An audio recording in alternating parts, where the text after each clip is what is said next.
মুখ্যমন্ত্ৰী মহোদয়, কৰ জোৰে আপোনাৰ ওচৰত অনুৰোধ, এই ৰাজনীতি বন্ধ কৰক। আপুনিও জানে গণতন্ত্ৰ, সাংবিধানিক এই কথাবোৰ, আইন কানুনৰ কথাবোৰ আমাতকৈ বহুত হাজাৰ গুণে আপুনি বেছি ভালকৈ বুজে।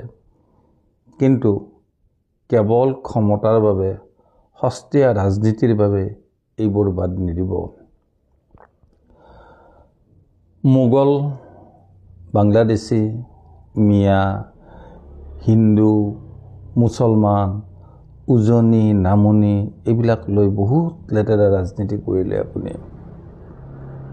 ভৱিষ্যতৰ ইতিহাসে এইবোৰ আপোনাৰ কুকীৰ্তি বুলিয়েই মনত ৰাখিব।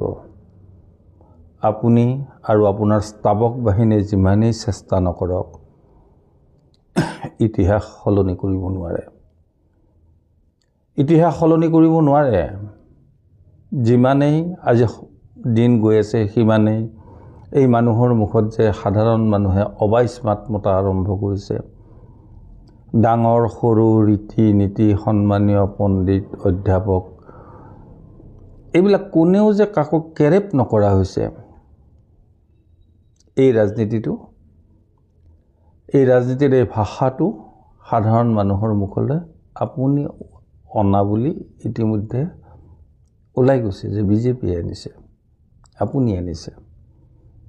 এই অশ্লীল অশ্ৰাব্য ভাষাৰে আপুনি যি ধৰণৰ ৰাজনীতি আৰম্ভ কৰিছে বা কৰিছিল, সি গৈ গৈ এতিয়া এনেকুৱা পৰিণত অৱস্থা এটা পাইছেগৈ।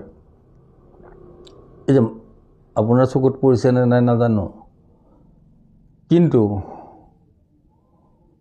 এই যে উজনিত হাতে হাতে জেং লৈ, এছাৰি লৈ, ঐ ভণ্টি মিয়া আছে নেকি ঘৰত, মিয়া এই যে বিচাৰিবলৈ লৈছে। আপুনি জানে যে সেই মানুহবোৰ খেদিব নোৱাৰে, এইবোৰ ভাৰতীয় নাগৰিক।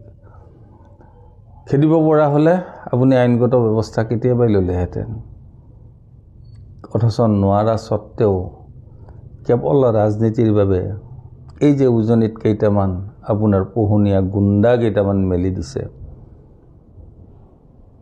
বিভিন্ন নামধাৰী, এনে আজি ইমান দিনে চান্দাজীৱী বুলি পৰিচিত আছিল, এতিয়া সেইবিলাক আপোনাৰ পোহনীয়া গুণ্ডা বুলি মানুহে জনা হৈছে। কাৰণ তেওঁলোকে নিজেই কৈছে যে তেওঁলোক আপোনাৰ ভক্ত। প্লিজ আপুনি এই নাটকখন বন্ধ কৰক। এনেও আপুনি যিখিনি ভাল কাম কৰিছে সেইখিনিৰ শলাগ মানুহে ল'বই, কিন্তু ইতিহাস আপুনি ইচ্ছা কৰা ধৰণে সলনি কাহানিও নহয়। ধন্যবাদ।